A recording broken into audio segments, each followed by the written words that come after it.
So I'm going to be talking about how to get depornified now that we have realized we've got a problem with the society and its pornification, and how to reduce a public health crisis. But to be depornified, we have to first acknowledge that it's on many different levels. We need to challenge the society, we need to challenge the societal thinking, we need to challenge legally. We also need to have solutions that are personal solutions, because we see that individuals want to know, how do they get better? How do you get the society better? So we're going to talk a little bit about all of these. I'm going to remind you that my perspective is, and let me just say, I'm a cognitive therapist, which means that I do psychotherapy, the basis of which is that your beliefs affect your behavior and your moods. And so I'm one of these that say, what you believe is the best predictor of what you will do. And when I talked yesterday about permission-giving beliefs, these are beliefs that have been given to individuals that say what I'm doing is normal and doesn't hurt anybody and I have a right to do it, and they will do it. So that all of my solutions will be embedded in, does this solution actually change beliefs? And so I'm going to look at each of these as whether they change beliefs. And so looking at every single level in terms of beliefs, and also remembering this part. Sometimes we have solutions which we haven't tested, and one of the important things about testing is to make sure we're noticing any unintended consequences from our solutions. Because sometimes we have solutions that are aimed at solving a good problem, but they have extra consequences that we didn't anticipate. And one example I use is when China decided that they had too great a population and they went into zero population growth as a solution. And they say, okay, I see you have a problem, you're trying to solve it. You can only have one child. Uh-oh, that child's going to be a boy. Oh, uh-oh, we got to get rid of all the girls. And we disrupt the balance of male to female birth. And then the unintended consequences was a dramatic increase in sex trafficking of children. When these all-male societies or male-tipped societies became marriageable age and there wasn't anybody to marry. And it's like, okay, we didn't mean to increase sex trafficking of children by a zero population growth process, so we're going to look at unintended consequences. So first I'm going to talk about societal solutions, and I'm going to give a shout out to the National Center on Sexual Exploitation. I will admit I'm on the board, and I love this organization. They have many pieces of information on their website, the Porn Harms website and the End Sexual Exploitation website, to give you some ideas about how to make changes. This is a very valuable resource. But I'm going to look at the changes over in society and some of the things that we've tried to do to make changes in all areas, and some of the things that are good solutions and some that are bad. So one thing that happened is to notice when in Australia they changed the pornography laws. South Australia had liberalized laws and they had an increase in rate of 284%. Uh-oh, you liberalize your laws on pornography and you're going to have an increase in the rape rate. Queensland had conservative laws and they only had a 23% increase.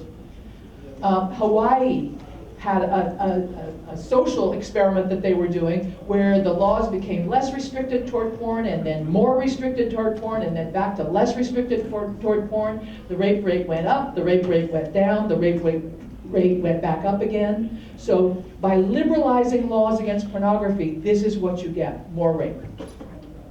Oklahoma City in the United States closed SOB stands for sexually oriented businesses, just in case you were wondering what that meant. It meant sexually oriented businesses. Come on. Okay. They closed 150 of the sexually oriented businesses and they had a 26% drop in their rape rate. Another town in Oklahoma, Tulsa, about comparable in size, didn't close any of the sexually oriented businesses and they had a 0% drop in rape rate. Okay. Now here are some bad solutions in the world. In the Netherlands, in 1996, there were 4,000 prostituted children, okay? Then what they did is legalize prostitution, and by 2001, they had 15,000 prostituted children. And let me tell you how I think this happens. When you legalize prostitution or any part of prostitution, you tell men prostitution is fine. It can't be hurting anybody because we've made it legal. It can't be causing a problem because we've made it legal. You have given them a permission-giving belief, and as soon as you tell men it's okay to go to prostitutes, many, many more men will go to prostitutes. And because we know that the precursor conditions for prostitution are women who have been raped as children and homeless as children, pretty soon we don't have enough raped and homeless people in the country to meet this new demand of all the men now who want to go to prostitutes, and you're going to have to sex traffic children into the country. You're going to have to go someplace and kidnap some children and put them into the country and sex traffic them to meet this increased demand. When you legalize, you increase the demand for prostitution, and legalization is a permission-giving belief. That's my point of view about what happens here. Now, in Germany, they had the same kind of response. 1996, they had highest number was predicted of 200,000 prostituted women. They legalized, and they had 400,000 prostituted women. Okay, that's what happens when you normalize it. Sweden went the opposite way. 1999, they had 2,500 prostituted women. Now, their model was a reversal of all of this. And in the United States, the person that we call the prostitute, in Sweden, they call her the victim. In the United States, the person we call the John. In Sweden, they call that person the perpetrator. So this turns everything on its head. The person who buys the sex, that's now illegal. They get fines and jail time. The person who sells the sex, that would be the one they call the victim, gets job retraining, therapy, drug rehab, child care, housing. They're the victim. They've asked the reporters to change the language they use, because the language the reporters use reporting things in the newspaper makes a difference, teaches you something. So they said to the reporters, stop saying child was arrested for child prostitution. Can't say that sentence. You have to say man was arrested for having sex with a child. Now the man is the focus, because now they're focusing on the real problem, which is the demand end. You'll never solve the problem unless you focus on the real problem, which is the demand end. When you tell men they can use women for sex, they will do it, and you target the solution by saying we've got to stop telling men they can use women for sex. And this law did that. So after they changed the law and criminalized just the purchase of sex, you can see it dropped down. By 2008, they had a total of 600 prostituted women. Okay, dramatic change there. In 1996, 13.6% of men said they'd bought sex. By 2008, they dropped it in half to 8%. 70% had a positive view of the ban, especially among young people. You see how young people are pushing the movements? Especially positive attitude in young people. 60% of the buyers reported feeling shame and guilt. Yay! They should feel shame and guilt. And we have a problem in the United States where everybody says, oh, we shouldn't make anybody feel guilty about anything. We should never have a negative emotion. You know, shame is a terrible thing. Shame is not a terrible thing. Shame is a good thing. As long as it says to you, notice that you've broken your own moral code. But now, once it says that to you, let the shame and guilt go, because it's done its job. That needs to go away at that point. But we don't want people to say, I don't have any shame and guilt for anything I did. Like, well, you should. You should. You know, something's the matter with you that you don't have any shame and guilt. But once you get the idea that you've broken your own moral code, let it go. So we do have a problem with people letting go of their shame and guilt. Norway used the same model, which is called the Swedish model, or called the Scandinavian model. Criminalized the purchase of sex, 50% drop in prostitution. These are solutions that work. Focus on the real problem, which is the demand end. Focus on the message that says this is not okay, we're not legalizing it, it's not okay to do this. In the US, if you arrest men who prostituted women, you get a 70% drop in the rearrest rate. You need to arrest the men. When we ask men, what would stop you from doing these things? The men told us, if you put me on the sexual offender registry, which is what we have in the United States, where sexual offenders are listed, and you can go online and find out they've been convicted. They said, 89%, if you put me on that registry, I wouldn't do this. Like, okay, let's put you on the registry. Like, having your picture or your name on a billboard. Like, okay, I'll put, you know, you get arrested for this and convicted, we'll put your picture on a billboard. Put your picture in the Oakland newspaper, spend some time in jail, having your picture posted on the internet, having a letter sent home to your family. Like, okay, we'll send a letter to your wife. How about that one? Okay, greater criminal penalties, take his car away. He says, I won't prostitute women if you take my car away if I'm prostituting women. Say, okay, take your car. You know, we have solutions. The guys are telling us, I don't want to take any consequences for this. Like, then you need to be made to take the consequences. So, What are the suggestions based on that? First, enforcing the prostitution laws, especially on the demand side. Now, you have prostitution laws in this country, and they're actually more severe on the demand side. Those need to be enforced. Those need to be enforced. You need to make sure that the police department is in league with this, that the legal system is in league with this, that we arrest those who prostitute women and children, and enforce those laws and those penalties. Enforce the obscenity laws. The laws against obscenity say, okay, this stuff is bad. Now, in the United States, we have a federal level law against the production and distribution of obscenity. We have a Department of Justice that won't enforce it, at least not in the last few years.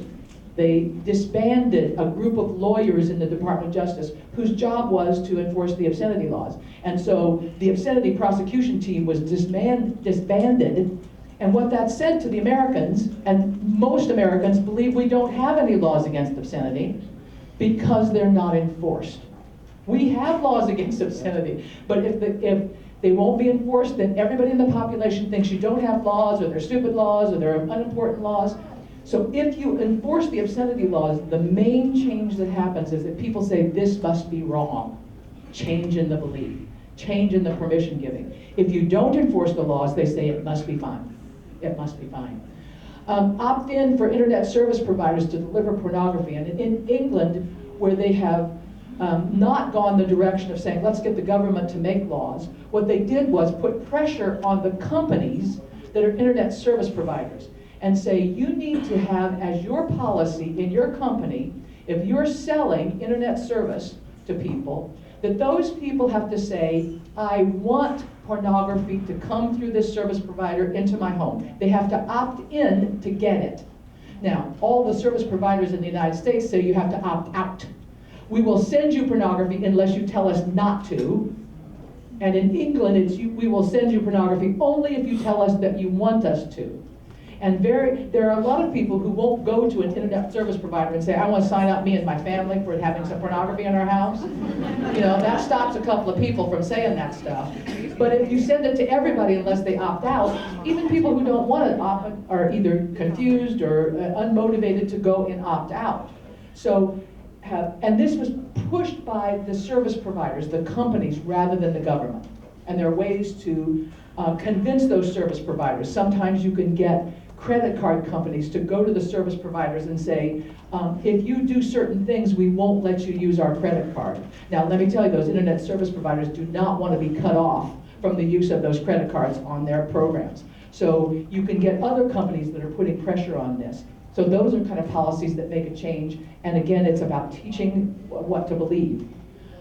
Filters in libraries and schools. We have a problem in the United States of trying to get filters into schools and libraries. And you need to have those in there, not only because you need to protect the children, but you need to send a message through the library and through the school that this stuff is not okay. And I made the comment yesterday that I had a patient who was using child pornography and who would go to the library in Philadelphia to download his child pornography and said to me, how bad can this child pornography be? You can get it at the library. That was a permission-giving belief. Must not be bad, you know, these little librarians wouldn't be given to you if it's bad, like, oh my gosh, oh my gosh. Journalists reporting the research on damage accurately. There is a lot of research, and I talked about a bunch of it, John's talked about a bunch of it, we'll send you those slides if you want those. But journalists often don't get access to those. If you would like to have a file from me, which is a helpful file to send to journalists, so that journalists can get information accurately about this, I will send you that file. And what I've done is, I started with a file where every time I read a piece of research, I would summarize that research in 5 or 6 sentences. And I would say, here's the research, here's where you can find it, here's 5 or 6 sentences about that. The journalist said to me, I can't be reading 5 or 6 sentences. Okay, that's too much, you know. So I made another file where I just made bullet points. Here's the impact on children, and here's 23 bullet point sentences, and here's the impact on marriages, and here's the impact on crime, and 26 of those, and I just send them that file, like, it's just 1 sentence for each study, could you do that one? But it helps the journalist get information, because the journalists are meaning makers in the society as well, and because we have a problem in the United States of a few, and I will say, sex-addicted therapists who go around talking about sex addiction like it doesn't exist, and that pornography addiction is not a problem because they're addicted to pornography themselves, that the journalists will go to those people and quote them in the press, even fake studies that these individuals have done, they will quote in the press. They need pushback from the society to say to the journalist, here's the real information. I can send it to you. I can send it to you electronically. Here are the studies. Here's some summaries of these studies, so that you help the journalist write the articles. Because as we've seen in other social movements, every layer of society needs to be involved with it, and the journalists are very helpful when you get journalists on your side and telling the truth, writing it. And the journalists who say to me, well, I have to be balanced about this, I say, no, you don't. You have to tell the truth. And when there is something that's balanced 95% to 5%, you've got to not say, I'm going to give both sides equal time, focus, attention, space in my journalism. That's not the way it works. The truth is that 95% is this way. And if we looked at the research, there's about 5% of the studies that show no impact of pornography, and about 95% that say negative impact. I don't believe I've seen any study well done that showed any positive outcome. Any positive outcome. And then you'll hear quack studies that say, oh, we saw this, like, okay, that study was actually not even a study. Journalists don't know that that study is fake, you know, and that the person made statements that were fake. But you can help them by sending these files. So work with the research or the journalist to get the information, and if somebody puts fake information in the newspaper or whatever, email them and say, wait, that's not true. So we can give you help on that. Personal solutions. Therapy works. And we didn't have enough time in the conference like this to talk about therapy and about how therapy works. I treat sex addicts, pornography addicts, as well as individuals who are caught in the sexual exploitation industry, so the prostitutes and strippers and so on, and perpetrators and victims of sexual violence as well. But therapy works. There are programs called bystander intervention programs that have been used on college campuses. You can go in and teach men in fraternities how to intervene when they see something happening. Gee, that guy seems to be taking that drunk girl into a bedroom. Okay, intervene when you see the guy taking a drunk girl into a bedroom and say, she's drunk, she's blacked out, she's not consenting to sex. Intervene. And so these programs work. Empathy training programs work. And some of this is on two levels, the empathy training programs. We have individuals who don't have any empathy, they're called psychopaths, and we need programs for that. But we also have individuals who naturally have a difficult time with empathy in this, and there is a male-female difference. When I talk to individuals, it's clear that it's difficult for men to understand why women are so horrified by rape. Years and years ago, I was on a talk show where a man said, well, sex is either good or great. And I'm thinking, you don't know that sometimes it's traumatizing? And a lot of men don't. It's hard for them to empathize. Why are women so upset about this? Or because men will walk down the street at night and not be thinking, I could get raped. But a lot of women walk down the street at night thinking, I could be raped. And if you ask women, how many things do you do to protect yourself so you won't get raped? You know, well, I walk with my keys in my hand so I can get in there. I've got mace, I've got a whistle, I've got, I do this, I never walk alone. They've got 50 things they're doing so they don't get raped. If you ask men, what are you doing so you don't get raped? You get this long pause, long pause, long pause, and then pretty soon they say, I make sure I don't go to prison because I might get raped in prison. Say, well, this is different for you. I get it, but it's different for you. But trying to get some empathy of what it feels like for women to have this experience, and that gives them some response that's different once they get the empathy training. Filtering software, absolutely critical. You've got to block this stuff out of your computer, out of your phone, out of your PlayStation, out of your libraries, out of your schools. Accountability software. It's very helpful for the person who actually wants to stop to have an accountability coach, and that would be somebody who will receive each week a list of the websites that you have gone to. And that person will say, wait a minute, I thought you weren't going to go to this website and you went to it. Your accountability coach is the one that holds you accountable for your commitments, who's there to help you. Either somebody who's had the problem before and is farther on the path in healing, or somebody who's there to say, what's going on with you? Why did you go to that website? Accountability software. Online programs. Clay, are you in the room? You're in the room somewhere. Clay has an online program. Wonderful, wonderful opportunities to do it online, which is where what young people do everything anyway. Covenant Eyes is a program. Rhonda Haas is the president of this program. This is where you can get filtering software. You can go to the NoFap website. No-fap, and I'll try not to be graphic, but FAP is a slang term for masturbation in the United States. And Alexander Rhodes, who had a problem with masturbation, who was masturbating 12 times a day till he was raw and bleeding and using porn, decided that because of his personal struggle, he would go online and make a commitment not to use any pornography and not to masturbate for a while and see what would happen. He didn't know when he put this online that today 1 million people a month would be visiting his NoFap website, and hundreds of thousands were signing up to join him. He said, I didn't know there were that many people that were having the problem and needed to reboot themselves by going away for a while and noticing massively important and positive changes when they didn't masturbate or look at porn for 1 month, 6 months, 1 year, 2 years. And so it's like he dramatically surprised himself. But this website is available. Your Brain on Porn is a website with lots of information. Fight the New Drug is a website with lots of information. You have help online for personal solutions. Challenge the pornography of everyday life.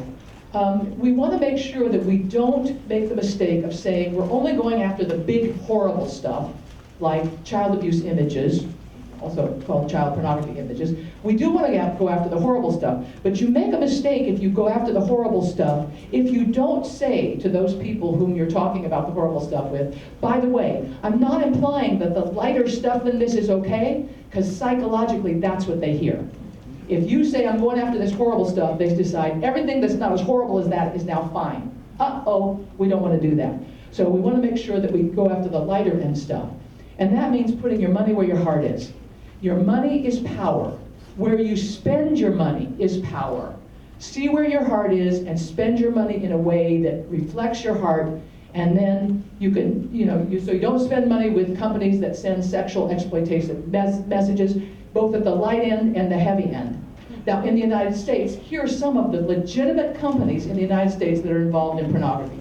AT&T, Comcast, Backpage, Hooters Restaurant. I don't know if you have that terrible thing here, which is Hooters Restaurant. Hooter is a slang term for a woman's breasts. And this is a restaurant where men can, see women who can't buy clothes that cover their breasts. And so, like, oh, dear, honey, why did you buy a small t-shirt when you're not small? Like, oh, okay, she didn't have enough money for a t-shirt that fit.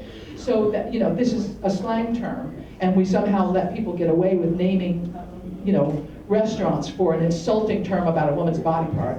Victoria's Secret's catalog, I don't know if you have Victoria's Secrets here, do you know what that is? It's a catalog that in fact says in its subtlety, all women can look prostitutional. Like, oh, okay, I got a picture of a woman laying on her sofa at home, she's got on a black garter belt and some 3-inch stiletto heels. Like, that's how we all lay around at home, I just put on a garter belt, get your stiletto heels and lay them on the sofa, like, oh my gosh. This is the pornography of everyday life. People don't call it pornography, but it is. But it is. It actually is that. And a few years back, even Victoria's Secret's catalog admitted, and they didn't know they were admitting, that they were pornography because they said in a press conference, we're reducing our mailing list. We've got to get some people off of our mailing list because we're sending them the catalog, and these people are men who seem to be using our catalog but not buying anything. Now, they didn't say what the definition of using the catalog was, but we all knew what they were talking about, okay? And so that's a pornographic catalog. Sports Illustrated swimsuit edition, do you get that here in Trinidad? Or Sports Illustrated, the magazine, will have once a year a swimsuit edition with some women who do not understand the concept of swimsuit because they don't have one on. Like, did you know that this was a swimsuit edition? You've apparently forgotten your swimsuit? Okay, you're wearing an iPod. Okay. Or paint, like that's paint. There's no swimsuit there. So that's pornographic, and even one of the sports writers for a paper in the United States called the Boston Globe, the sports writer for the Boston Globe said, the Sports Illustrated swimsuit issue is pornographic. If the sports writer can get it, the rest of us can get it. This is the pornography of everyday life. Howard Stern and his horrible radio show. Here's the Dirty Dozen list. Don Hawkins talked about this yesterday. They've had so much impact that there are now people who, when they hear, companies, when they hear the rumor that they're about to go on the Dirty Dozen list, call up the National Center and said, we heard we're about to go on, can we get off before we go on? Yay, yes you can. Oh, okay, we'll help you get off. You don't want to be on this, we'll help you get off. So this is another resource, is to get these companies that onto the Dirty Dozen list. Teach the children well. we want to make sure that we're targeting the children. And this next set, and I'm just going to read you part of this. If you want the whole quotes, I'll give them to you. But this was a father's advice to his son that he wished he'd heard himself when he was young, and he put this on the MSN website in the United States. And here are just some of the things. If your friends try to talk you into coming along to a strip club, please say no. These are places that only serve to objectify women. Capturing a woman's heart is a valuable and appreciated skill. Treating her like a conquest is an immature fantasy. Men are visual creatures and nothing arouses them more than pornography. Some might say it's harmless, but the truth is the more you watch and read porn, the more you'll be desensitized to the actual physical expression of making love. It will blind you to the real wonders of a woman's body. Nothing on this earth is more amazing than the real touch of a woman who loves you and wants you. Friends with benefits, relationships rarely work out. You usually lose a friend, and that's a fact. Remember, chemistry is really brain chemicals, testosterone and dopamine running amok, not unlike feelings of being high on crack cocaine. Real love takes time to develop. Don't say I love you unless you're ready to be there in good times and bad times, for better or for worse. You'll be tempted to sleep with as many women as you can because you'll want to prove something to yourself. There's nothing to prove. Although your friends and the media may disagree with me, it's more of an achievement to sleep with one woman 1,000 ways than to sleep with 1,000 women. Nothing really compares to the mind-blowing experience of making love with the one special woman you deeply care about. When you're fully present, physically and emotionally, that's making love. Sex is just a physical experience. Having sex may feel good, but making love is heaven on earth. So I want to end with a quote from the founder of my city. I'm from Philadelphia. The founder of my city is a Quaker. His name was William Penn, and he founded Philadelphia and Pennsylvania. And he said, let us see what love can do. I think we can solve this. And we start with love, but we come out with power and challenging those things that we need to challenge. And then we say to ourselves, once we know the truth, don't sit in silence, because silence is complicity. Once you've got it, you cannot hold it back. All of you need to be thinking, where am I going to tell this message? Who am I going to inform? How do I get to the personal relationships? How do I get to my community? How do I get to the reporters? How do I get to the government officials? How do I speak truth to authority? All of these things, because silence is complicity. And I have a message which I typically send to the pornographers when I'm talking like this, to let them know where I stand on this. And if you see any pornographers, you can tell them this is the message I'm sending to them. Here's what I say to all of them. You will never have the comfort of my silence again. And I hope the same is true for you. If you like these slides, here's my email address in case you want to email me, and I'll send you these slides and all the supplemental materials as well.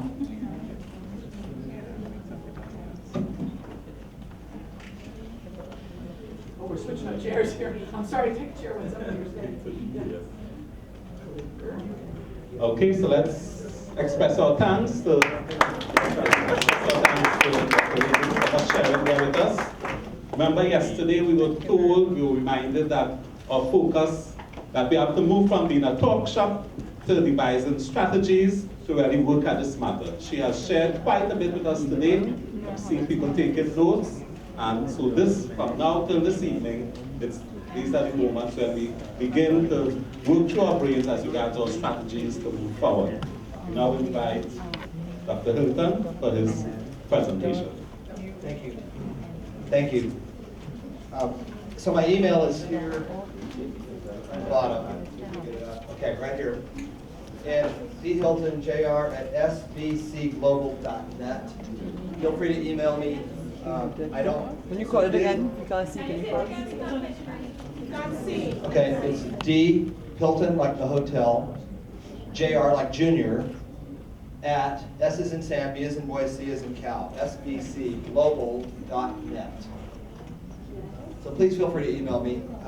We don't have time. This is Marianne too. These are each one of they're hour presentations, and we're putting in 30 minutes. We will stick around for a minute and wait while the lunch line forms if you want to. So at the end of this with lunch, if you want to leave and go to lunch, you can. If you want to stay and visit, we'll stay and talk and answer questions. Now, I'd like to talk a little bit today about the public health aspect of approach to pornography. And we talked about morals yesterday. Morals are good. You may have morals, I may have morals, and that's good. But in a public health setting, morals don't go anywhere. You have to talk in terms of peer-reviewed research, in terms of collective public good, in terms like exploitation of human beings. Those are words. Addiction, true brain addiction with an exploited product. Those are words that actually mean something. And so I'd like to draw a parallel between a public health approach to pornography, lessons from big tobacco. Both are multi-billion-dollar exploitation industries. Get that word in your brain and use it when you talk about porn. It is an exploitation industry. Don't we have a tendency, we have to check that, don't we, as humans? If we can get something for free, won't we get it? Someone sends you, hey, a free cruise, all you have to do. It's too good to be true, and it usually is. But sometimes, if you really get something free, you're like, awesome. You know, something free. And we have a tendency as humans to take it if we can get it. We have to be careful, don't we, that we don't take something that is really exploiting someone in a lesser position of power than we are. Exploiting the vulnerable, I call it. Those used in the production of, both of these are multi-billion-dollar exploitation industries, and they're selling addictive products. Those used in the production are or have been exploited in each. And the tobacco industry, I'll talk about how that was done initially as the tobacco industry started. Those who consume it are exploited to enrich those who control the industries, and both industries are supported by apologists. Many academic, some of them are academic apologists. Some don't have academic affiliations but act like they do, who deny any harm from their products. We have to remember cultural conditioning. If we can teach people to like being controlled, then we really win if we are exploiters. If we're, and I'm being facetious, bad guys. As Aldous Huxley said, the author of Brave New World, a really efficient totalitarian state would be one in which the all-powerful executive of political bosses and their army of managers control a population of slaves who do not have to be coerced because they love their servitude. And what will happen, and this happened with slavery, as we look back at the history of slavery in all the countries, as slavery emerged, the proponents of slavery, as they would fight it, would say, hey, wait, we're not bad. And like with Wilbur Wilberforce in the British slave model, and in the parliamentary discussions with Wilberforce, and he was arguing that we need to get rid of slavery, it's horrible. And there were some pro-slavery guys that stood up. People like Norris, Robert Norris, a slaver, very eloquent. He stood up in Parliament. He said, hey, they like being slaves. He said, hey, you know, actually, and he said, you know, they said the ship, the Middle Passage, when they kidnapped people from Africa and their countries and brought them to this hemisphere. He said, well, actually, we play their music and they have food, indigenous foods. He made it sound like a Carnival cruise. It wasn't. It was a 17 to 20% death rate on the Middle Passage. But William Norris in front of Parliament, you'd have thought he was talking about a cruise ship. And so it's this thing about exploiting and the exploiters. That's exactly what it is. And what did they do? They did what the porn industry today will take a porn performer and says, I love being a porn performer. They'll take a female producer and they'll say, hey, nothing wrong with this, I'm a woman. So does a happy slave make slavery okay? And are they really happy? And that's the other issue as well. Now, internet porn, 1991-92, when it really came online, changing the world one click at a time, anonymous, affordable, accessible, unlimited novelty, still video versus the still photos of the Playboy centerfolds of 53, supernormal stimulus. I talked about that yesterday, and it's biologically addictive. I use that word, spell it carefully. It is an addiction. And anyone that understands the brain is not going to argue with that. How many are using it? This is a researcher in Montreal. We started our research seeking men in their 20s who had ever consumed pornography. We couldn't find any. 80%, 87% of young men, a third of young women viewing pornography, 50% weekly, 20% daily, in this study by Carroll et al., published in the Journal of Adolescent Research. Everyone, quote, watches porn. Notice YouPorn, Hulu, these porn sites. We'll talk about these sites. Who owns these sites, by the way? They're out there. Who owns them? We talked about big tobacco, like Reynolds, you know. Well, what about the porn companies? Who owns these sites? We'll talk about that. It's a company called MindGeek. I alluded to it yesterday. Go read this article. It was in Slate Magazine, October. You can Google that. Slate Magazine, there's a porn monopoly. MindGeek basically is a company that doesn't make porn. It just bought virtually every porn site on the internet. 80 to 90% of the porn sites are all owned by MindGeek. One company, big porn, tobacco, big porn. And it's a very similar model. They use that model. They have their scientists that say it's okay. And they're a multi-billion dollar company. What does it look like? Jennifer Johnson, she's an associate that I've spoken at several conferences. Marianne, you've met Virginia, sir. So she worked for the Department of Defense of the U.S. government looking at how terrorist nodes interconnect with each other on the internet. After she left the Department of Defense, she became head of sociology at Virginia Commonwealth University in Richmond, and now she looks at how pornographers and porn nodes talk to each other. These are each individual porn node sites and how they connect. And so someone looking at the porn on the internet will say, wow, I have endless variety, and it's owned by probably billions of people. Well, actually, it's not. That's the consumer point of view. The producer point of view and the owner point of view is this. It's tightly interconnected nodes that are all interconnected. The consumers are the red dots on the outside, and she gave me permission to use these slides. These are her slides. So that's individual users being funneled into the core. The core is tightly controlled and owned, and it's MindGeek here with the consumers on the outside. It's a big exploitation industry. Delta Phos B, what is that? I'm just going to touch on science. I talked about it a little yesterday. It's a brain chemical that we've seen was elevated with cocaine, with other drugs. Now we see that it's elevated with natural addictions in laboratory models like sex, like food, very similar to drugs. So it's a switch in the signaling cascade that makes our brain want things. And we found that adolescents, they're much more vulnerable to these rewards, and adolescents induce delta Phos B more potently than adults.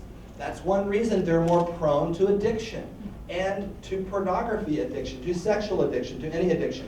And remember, the frontal executive control centers are not fully operational until the mid-20s. Two processes called pruning and myelination that have not finished in those young adults.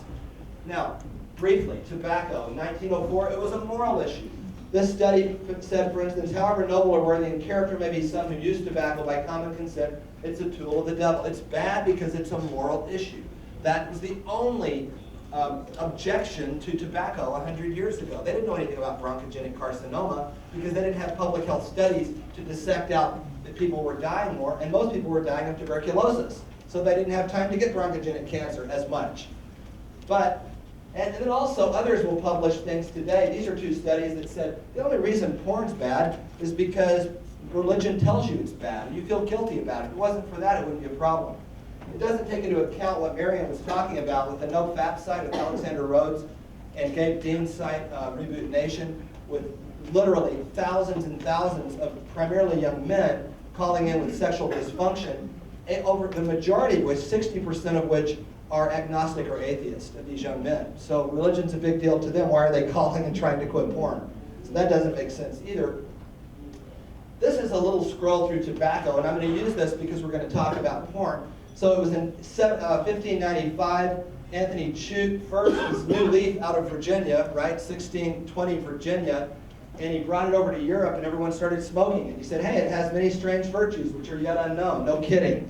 And then he said, you know what, 1619, they hadn't even, quote, colonized America yet from the European side, with a lot of exploitation going on. We don't have a history lesson, but we all know about that. So they were starting Jamestown. They said, man, we've got to pay off the people that brought us to this country. How are we going to pay them? We need a cash crop. Ooh, tobacco. This stuff's selling really good. Man, we don't have enough people to work it. So they had a shipload of kidnapped Africans, literally stolen from their homes in Africa, brought over, and they said, hey, you know what we can do? We can take these people, steal them, and make them work and grow our tobacco, and then steal the money and make money from it. Good idea. High five, everyone. So they started slavery. And that was how it started, was that 1619, Jamestown wasn't even established yet. And so you have, this is actually an early print showing some of the early Africans being stolen to grow tobacco. Exploiting humans, not only the ones that are going to smoke it, although they didn't know it for a couple hundred years, but also in the production. Exploiting those used to produce it. And these are real advertisements through the 50s, the tobacco industry. More doctors smoked Camel than any other cigarettes. This is a throat surgeon. Give your throat a vacation. Smoke a fresh cigarette. How about a permanent vacation? I mean, it's real. And then, of course, you know, Joe Camel. Remember, it's like, no, we don't want kids to smoke. And they had this adolescent Camel here with the adult Camel. And it was, of course, later that we did see the memos saying, hey, R.J. Reynolds talked with Hill and Knowlton, talking back to those guys I talked about in there, saying, hey guys, everyone starts smoking early before age 18 to 22 years old, so we need to figure out a way to get them smoking. And so these were internal memos that we now know about. Clarence Little, I talked about him, president of the Tobacco Research Council, University of Michigan cancer researcher, said tobacco is harmless. Cover of Time magazine, doesn't hurt anyone. I call them the tobacco professors. There are porn professors as well. It's an unholy alliance between academia and industry. And these are the Tobacco 7 in front of Congress, saying tobacco is not addictive and it doesn't hurt anyone. They're probably the only 7 people in the world who believe that. And then here's the warning label going on. I talked about this earlier. This is 65, and this is a memo, internal memo between the tobacco PR firm and the scientists. There were the tobacco scientists, the tobacco professors, saying we've got to create controversy, other factors. It's not the cigarettes, it's other factors killing them. We've got to create this, and this was after the warning label. This is almost the 70s. They're still trying to blind everyone, and they knew, internal memos show they knew every correlative study showed bronchogenic carcinoma. It's kind of hard to do a prospective study. Here, smoke these so we can see if you die of cancer or not. You know, that's a prospective study. There's the young adult market. I mentioned that, how they wanted them to smoke early. Now, what about the porn professors? So this is a paper that was published in a rather obscure journal, and it was called The Emperor Has No Clothes, Review of the Porn Addiction Model. It was by David Lay, Nicole Prouse, Peter Finn. These two particularly have identified themselves as, I'd say, the leaders of the pro-porn movement. And in this paper, which it's a remarkable paper in a negative way, in my opinion, in several ways, they basically say several things. But one of the things they say is that those with higher sexual sensation, in other words, people watch porn just because they're born that way and they like sex. If you like watch more porn, you just like more sex. That they start using, and this is positive aspects, they're calling these are positive aspects of porn, that they start seeking pornography at use at younger ages to broaden their content of pornography when sexual partners are not available to engage in actual sexual risk. They're saying, hey, we can have teenagers or younger and younger people. They wouldn't say the word teenager, they're too crafty for that. They say younger people watch it. Well, I mean, younger than what? You know, start watching porn so they can broaden their sexual horizons. And by the way, they're saying that they're going to watch it, but they don't want to do it. That's why advertisers exist, right? So you can watch the car on TV, but you don't want to go buy it. It's really crazy when you think about what they say. Now, just a couple of things to scroll through quickly. Here is another paper written by Prouse. This paper has been trumpeted by the pro-porn side as kind of a proof, a neuroscience proof that addiction doesn't exist. It doesn't show that at all. It was an EEG paper looking at how EEG responds to porn. It really showed desensitization, and several others had said, yeah, it really, if anything, supports an addictive model. But basically, Nicole Prouse said it's basically just that people are born with naturally high sex desire, and it has nothing to do with addiction. Now, interestingly, I wrote a rebuttal to this paper, and then we wrote Raja Jula and Bonnie Phillips and myself wrote another rebuttal, a more extended rebuttal in this journal. Yet the Daily Beast said your porn addiction isn't real and only talked about this study and didn't mention any rebuttals or any other studies. Just talked about that one. And so it just shows that they're very biased in a pro-porn kind of way. Now, what about Nicole Prouse? So here she is speaking on an adult AVN-sponsored porn radio channel promoting a porn product. And she's talking a porn-related product, I'll say. And right here, Nicole Prouse, librarian in the studio, we hosted her. Notice that it's sponsored by AdultEmpire.com. That's who sponsored this. Who is AdultEmpire.com? Adultery.com, this is an article on how MindGeek controls all of these websites because it's a monopoly. And so here is AdultEmpire.com CEO, Colin Aldrin, saying that just about everyone has to play ball with MindGeek, including us, or we get blacklisted. So here you have a MindGeek-controlled company sponsoring Nicole Proust. So it's really kind of interconnected. It's a very, I would just say, cozy relationship. And indeed, this is Nicole Proust at AVN, Adult Video News. It's like the Oscars for the porn industry. And one of the producers saying, I love it, you're our superhero, Nicole. So is it the Clarence Little effect? Is it that same effect we see with Clarence Little in the tobacco industry spilling over into the porn industry? Here's David Lay. I'm sorry about the word. It's an offensive word, but this is his new book, and he just published it, so I'm going to put it up here. Here he is with a producer and a performer in the porn industry. It's a recent study on Twitter. And again, remember, he's one of the authors of this paper that received so much attention and lauding from the Daily Beast and others. Ethical porn, for a derogatory term for a male and his male sexual organ. A man's guide to responsible viewing pleasure. So this, again, is this a cozy, is this the Clarence Little effect? Is this cozy relationship with the porn industry? Not good optics, I don't think. And in fact, I'm just going to go DSM. Okay, DSM says it's not an addiction. DSM basically has been criticized by Scientific American and others because it says nothing about the biological underpinnings of mental disorders. And the ICD-10, which is, there's an upcoming ICD-11 2018, is actually now the official psychiatric and psychological diagnostic manual in the United States and worldwide.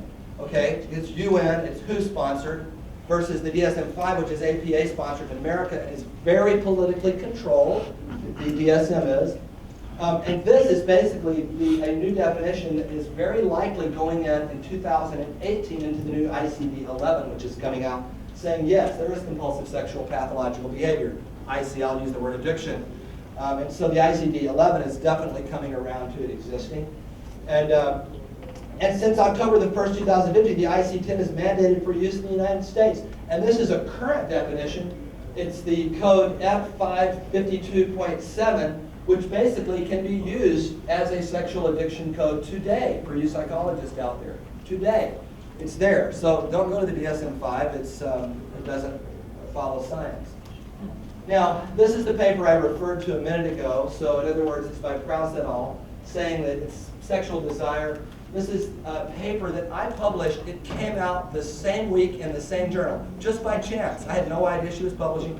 I published it in the same journal, Socioaffective Neuroscience, a peer-reviewed journal, Pornography Addiction, a Supernormal Stimulus in the Context of Neuroplasticity. It's about what I talked about yesterday, supernormal stimulus. Interestingly, and then I published this rebuttal to her about the naivety of basing such an assumption on EEG alone. Now this is interesting. This was this morning, I checked it again. Socioaffective Neuroscience Psychology. People like Harold Maras, right here, is the editor.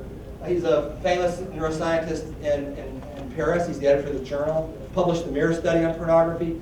George Adotis, who's considered the world expert on human sexuality, published a paper. It's not even in the top 10, though. These are the top 10 papers in the history of the journal most viewed by scientists. Remember, Daily Beast didn't notice.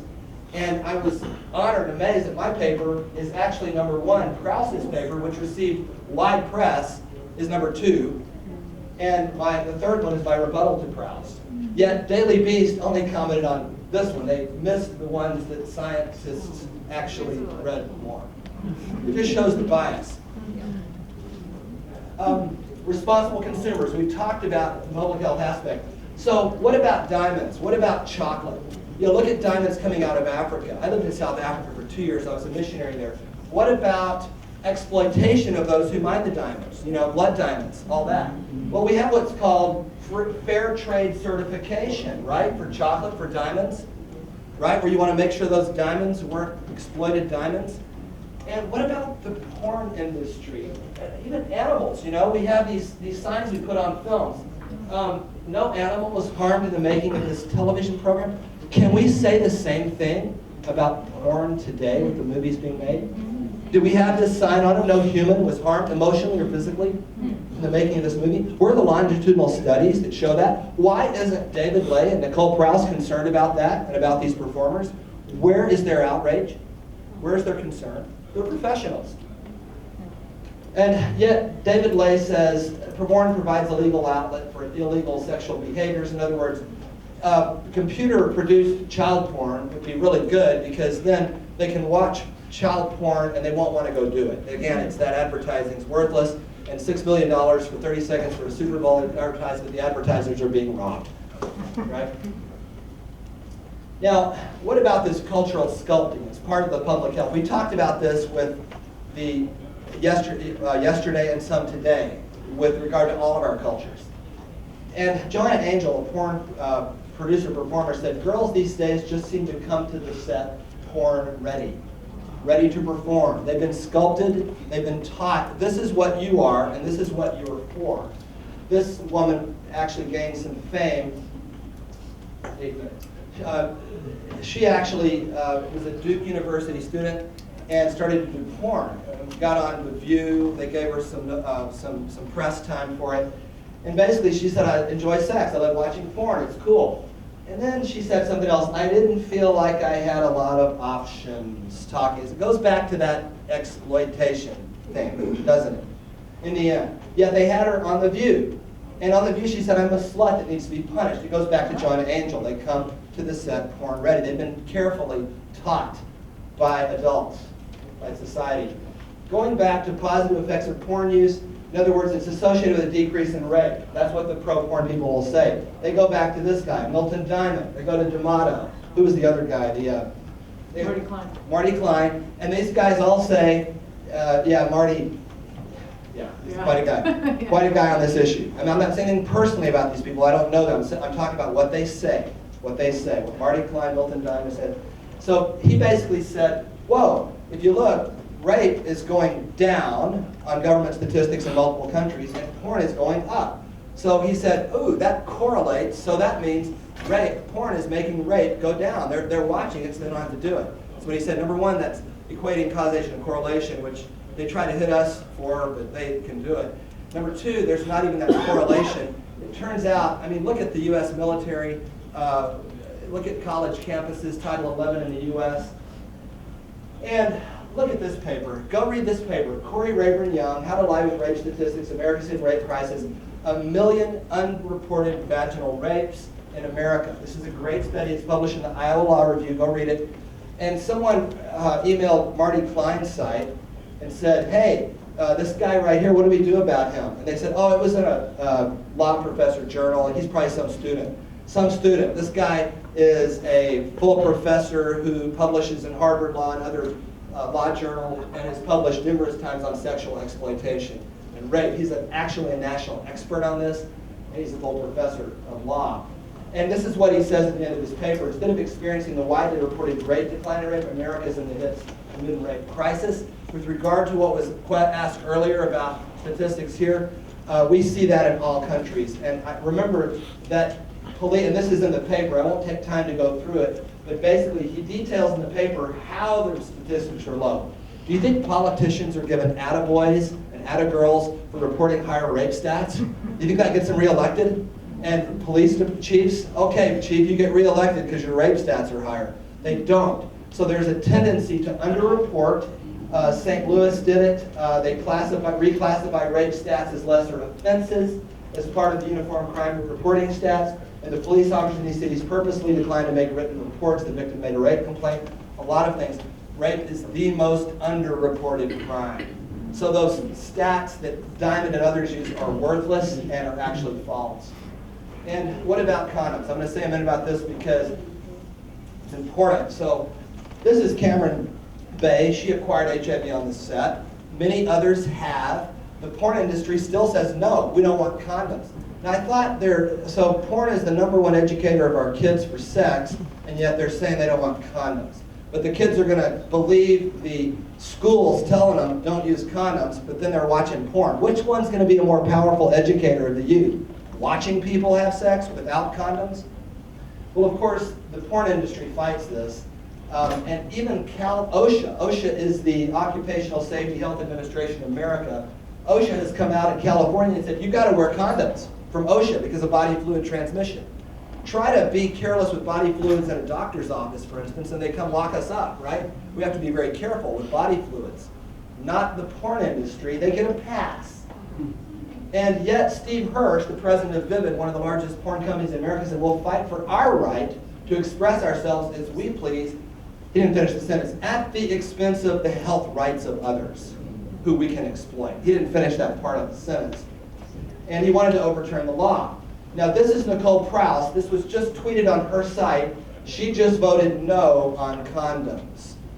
So this is that cozy ABN deal, right?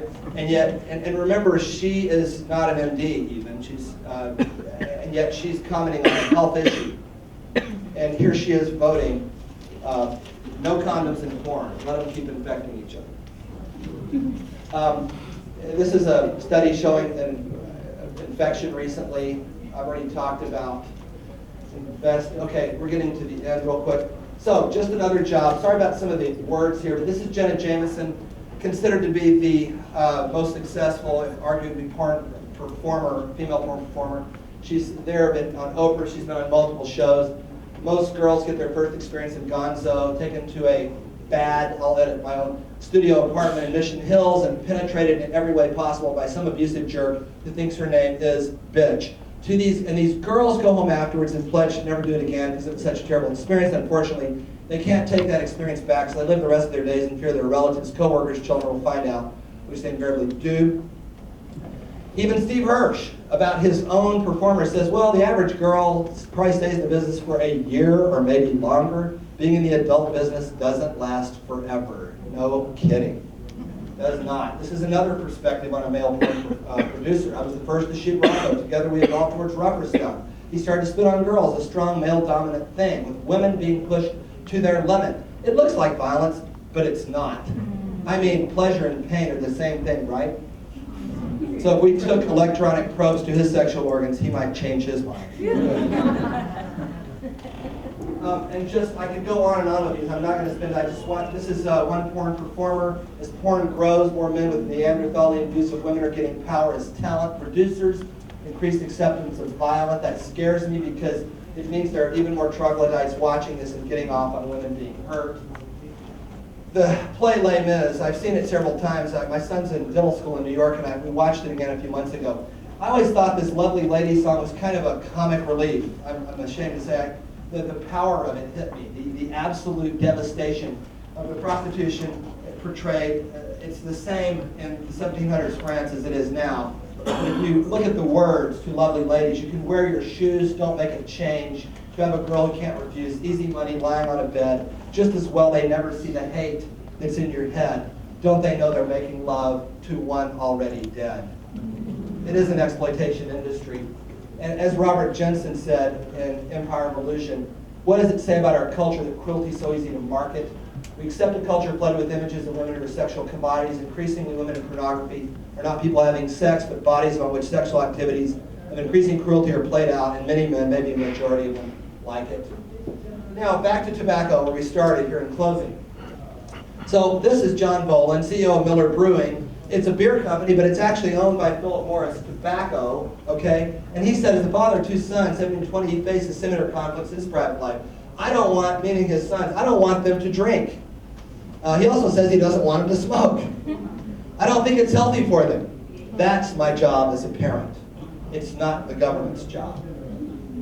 Steve Hirsch, when he wanted his daughter, Alexis, to become a Vivid star, he leans back in an overstuffed leather chair. I told her to really think that through. He said I'd respect whatever decision she would make, and then I would send her to medical school.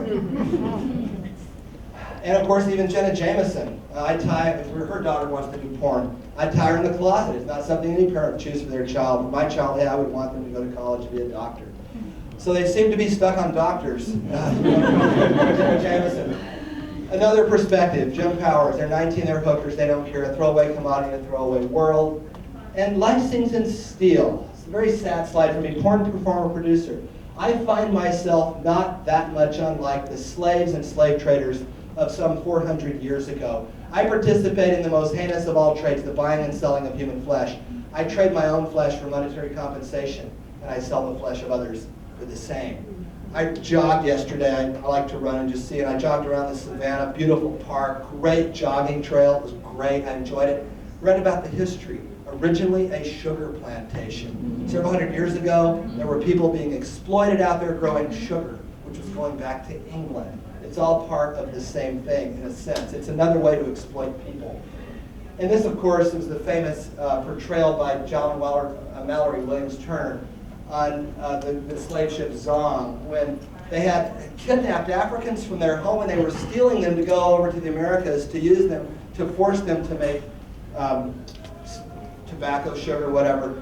And they became ill, so they tried to collect on the insurance. So they threw them overboard. You can see they're trailing in the water.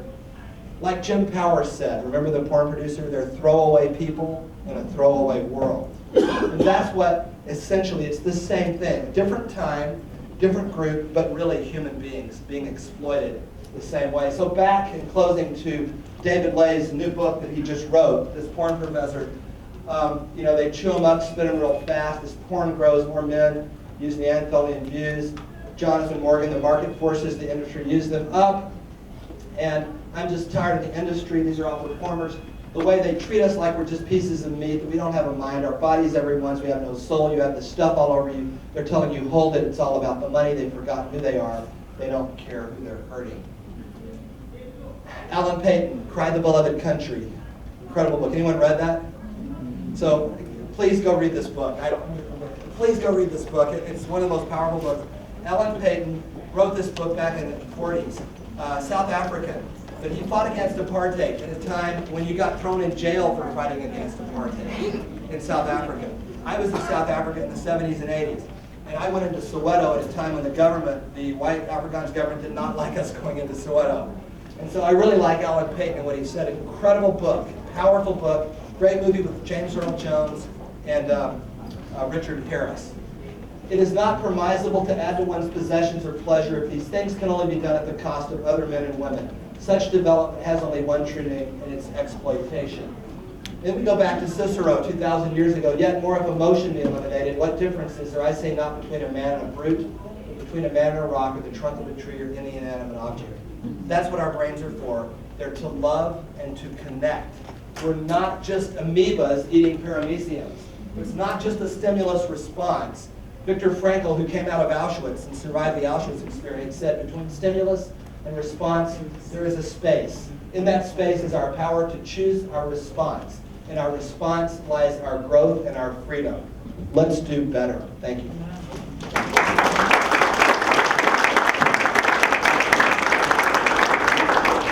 Okay, so thanks again to Dr. Hilton and his presentation.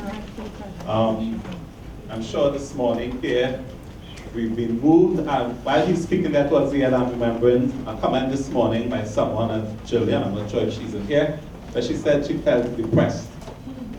Some of the facts that were coming out here on the issues dealing with tobacco and also with our issue with porn. Okay, but I like this closing line. Between stimulus and response, there is space. In that space is your power to choose your response. Our response as in this society, in this Caribbean region, in our response lies our growth and our freedom. As Dr. Hilton indicated, if you wish to have questions or for questions, you may stay on, but now it's lunchtime. And you have an hour and 15 minutes. I think we've used up about 5 or 10 of it. So we will be gathering back here for the afternoon session at 1:45. And in this room at that time we'll be empowering, we'll be equipping leaders. We'll have Sammy Slaughter and Dawn Hawkins. So once again, I would like to say thanks to Dr. Layden and Dr. Hilton for your presentations. And if anyone wishes to pose a question. If anyone wishes to pose a question, if others would like to leave for lunch, feel free to do so. Look, there's a mic here.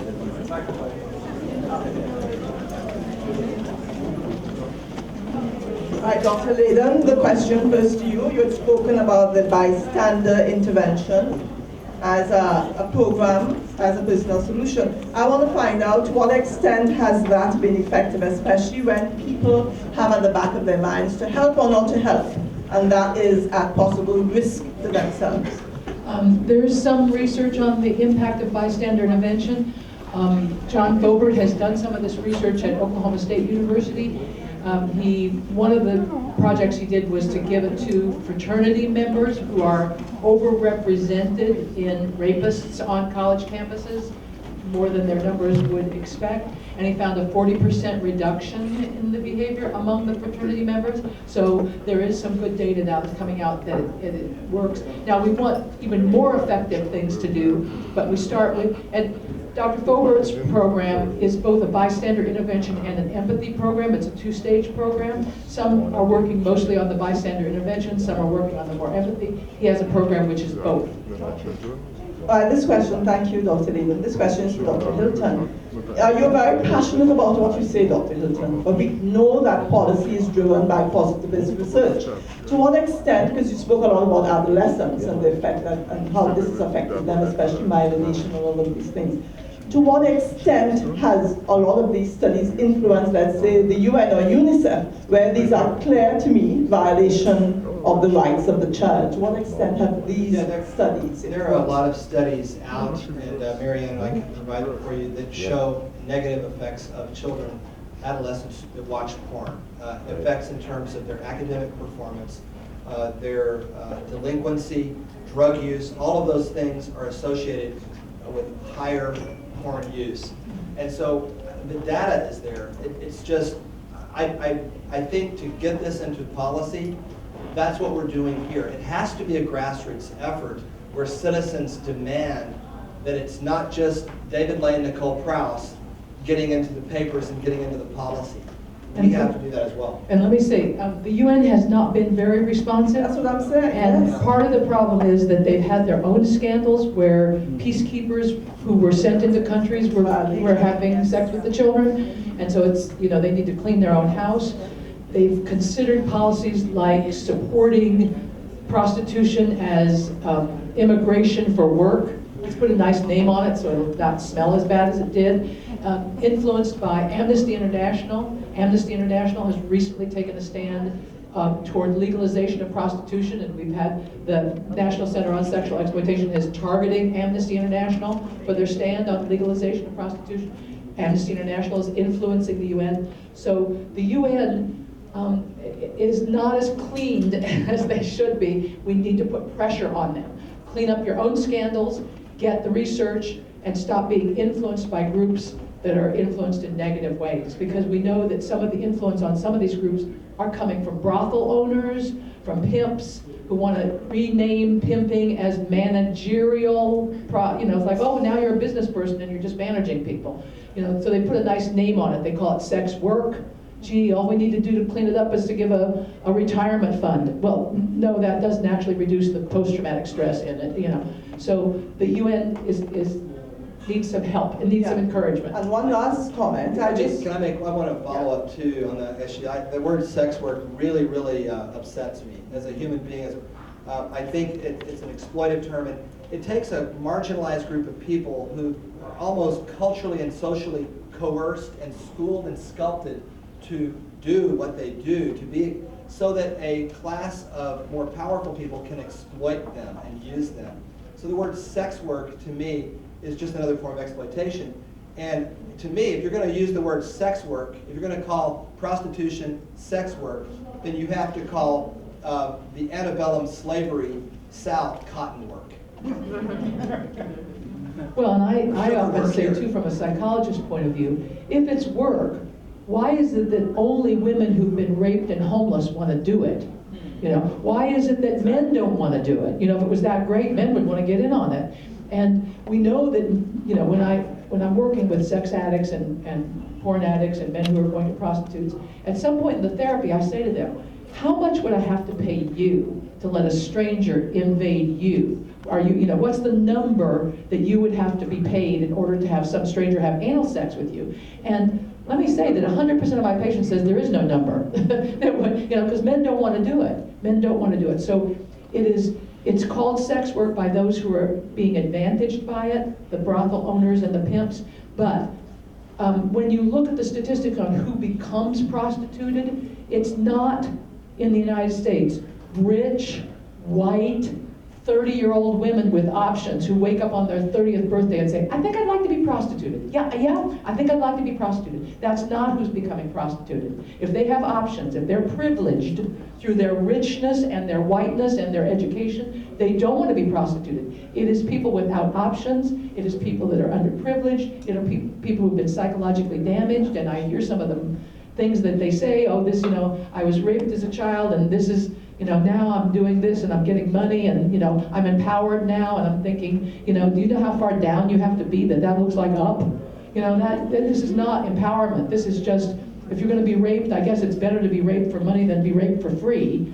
Or the people that say, oh, in Australia, when they changed the laws and they said they legalized prostitution. Now, let me say I spoke all over Australia when I was interviewed by some of the legislators in Australia, and they were talking about having legalized prostitution. I said, why did you do that? Well, we had somebody who came and told us that it was legal in America, and so we thought since it was legal in America, we should do that here. And I'm thinking, you believe the person who told you it was legal in America? We have thousands and thousands and thousands of counties in America. In 7 of them, it's legal. In the rest of the country, it's illegal. But they were bamboozled, and they did it, and they said, well, we have medical doctors that check them, and we bleach the sheets, and so all the problems are solved. I say, oh my gosh, you have a problem that has a 100 negative outcomes, and now you bleach the sheets, and now you have a problem that just has 99 negative outcomes. This doesn't make it good. Yeah, cocaine is better than heroin. That doesn't make cocaine good. So you take out one problem and you say you fixed it. You haven't fixed it. So you got to watch the language. There's a paper by Lisa Thompson that says, here's the language to use. Don't ever say sex work. And we're not even encouraging the word prostitution. It is prostituted. Prostituted women, prostituted children. It's something that's done to them. It's not who they are. So the language is important. I can send you a copy of the article if you want that. Yeah, the last comment.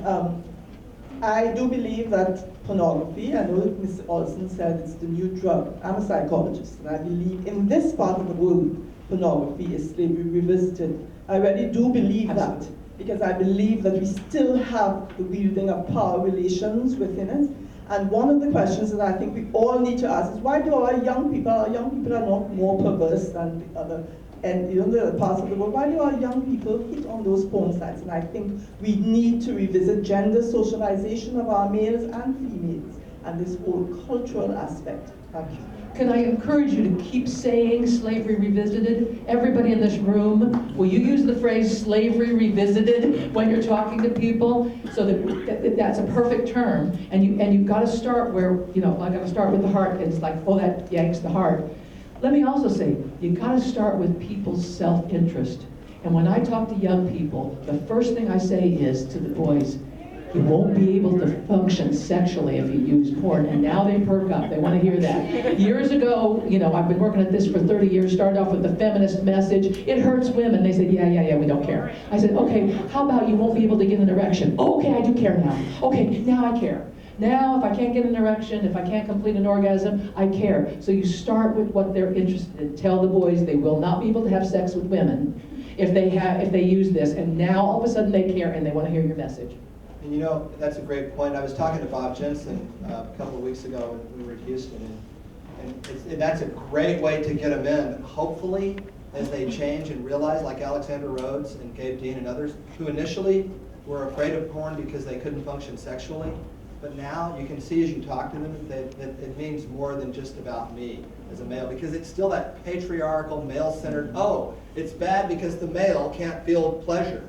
It never was, it's still not about the female. And so when they eventually evolve to saying, yeah, it does hurt other people, it hurts the female, and then I think we're getting back to the more human aspect. But I think to get them in, it's a great point. Start with that. And Alexander Rhodes, his NoFap website, had one of his associates has started to collect data about this, asking men, what are the consequences of staying away for 1 month, 6 months, 1 year?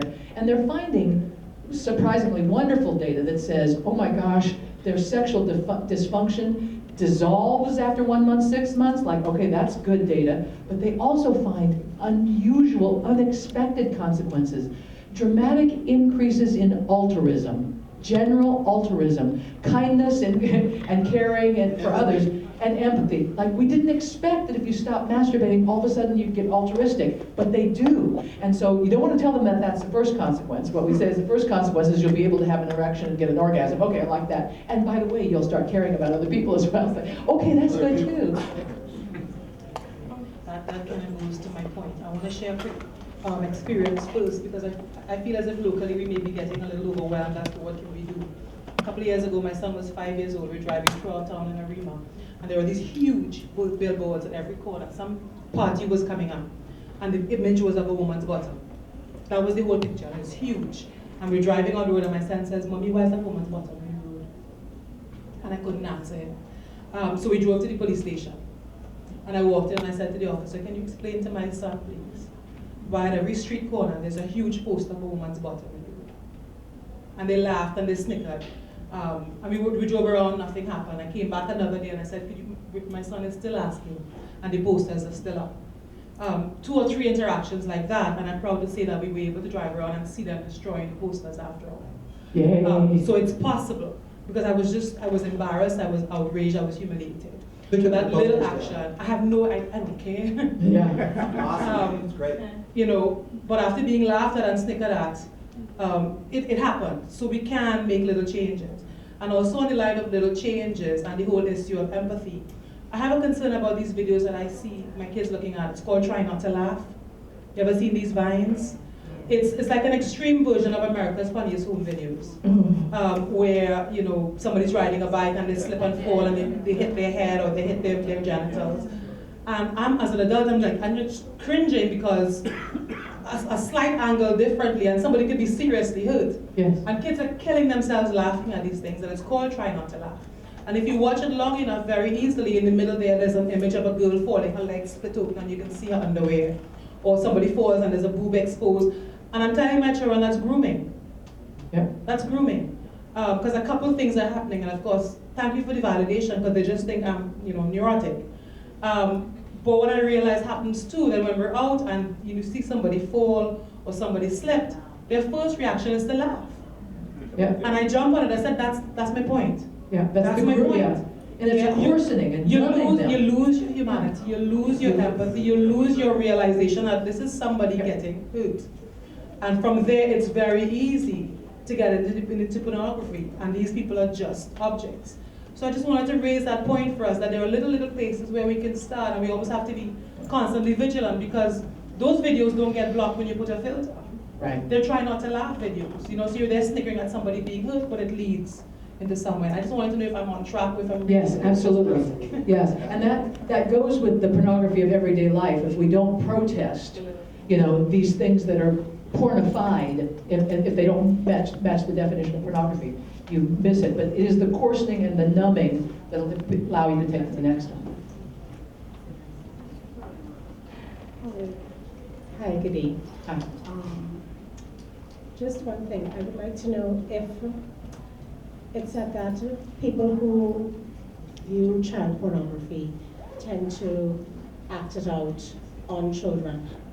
Where can I get some statistics for that? Because Trinidad is not really like a data-driven society, and we have a lot of, especially since that we know that they instituted the Children's Authority, that there's an increasing number of crimes of a sexual nature against children.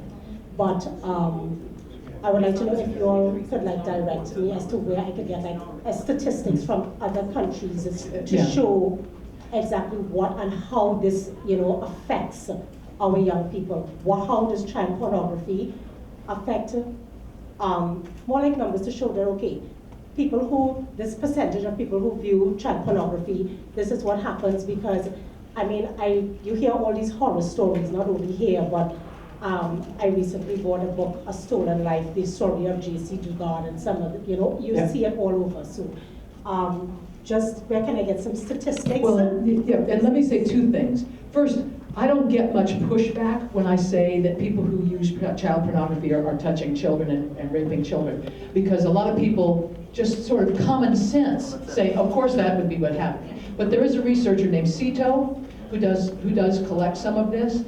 The other thing, there's a very interesting study which is done at the Butler Prison in North Carolina. And what they did was they took a group of men who had been arrested for child pornography use. This was their crime, child pornography use. And then they asked them in the beginning, had you ever touched a child or molested a child? And in this group of men, the vast majority of them said, no, I haven't. No, I haven't. While they were in prison for their child pornography crime, they had to go through therapy. And one of the conditions of the therapy was to admit how many children you had touched. Well, this group of men, and I can get you the exact numbers, I can't remember how many, it was about 75 men, originally said, some of the people said, yeah, I touched a bunch of children, some said 0, and they had a total of 177 children that they had named. By the time they finished their therapy and were required to say how many children they'd touched, it turned out to be 1,775 children, and that the vast majority of them had what they call hands-on crimes that were not acknowledged at the time they were arrested for child pornography use. Now, let me just say one other thing. In one of the CETO studies, which I think is a very interesting study, they looked at a group of people who were using child pornography. They looked at a group of people who had raped children, and then they gave them a diagnostic interview to see how many of them were pedophiles. Okay? And they found a larger percentage of those who used child pornography got a diagnosis of pedophilia than those who had raped a child.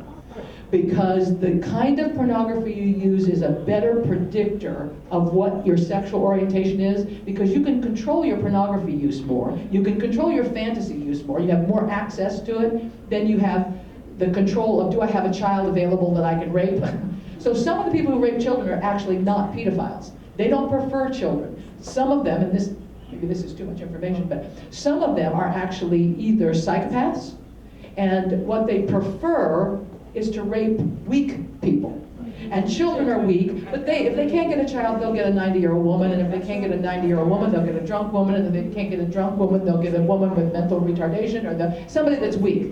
So they're not really pedophiles. They don't really prefer children. They prefer weak people. And so they didn't get the diagnosis of pedophilia. The ones who use child pornography do get the diagnosis of pedophilia. So that also bolsters the concept that what you see is what you do. I mean, this is not surprising that there are many pieces of research on all kinds that whatever pornography you look at, that's what you'll be doing. If you're looking at shoe fetishes, you're likely to engage in shoe fetishes. If you're looking at so there's lots of data that supports this idea. Though I don't know, in the States, most people think that people use child pornography to rape children.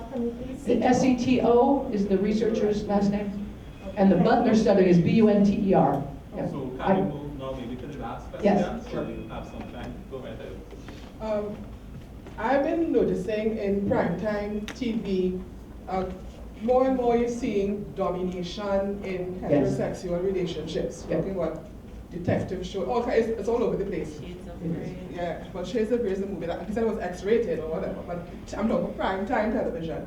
And I'm wondering what's happening here. Is this just a sex thing, or is it really a statement more of the whole change in the power dynamics between, I don't know, what's happening here? Well, I think 50 Shades of Stupid, that book, and its follow-up movie, 50 Shades of Crazy, has had a tremendous influence because millions and millions and millions of women all over the world read that book. It's astounding. And given that it was poorly written, part of it has to do with the desperation and the hunger for intimacy and connection, and women say, oh, I read that book, and that Christian Grey, wasn't it nice they called him Christian? Christian Grey was so intense, and he fell in love with the bland woman. It's like, oh, that's what I want. If he has to beat me and torture me and chain me and whip me and burn me, that'll be okay. Now, I don't know if you know that there's another in the movie coming out in the series, and now it's going to be Christian Grey, who in essence was a psychopath. Okay, he was a psychopath.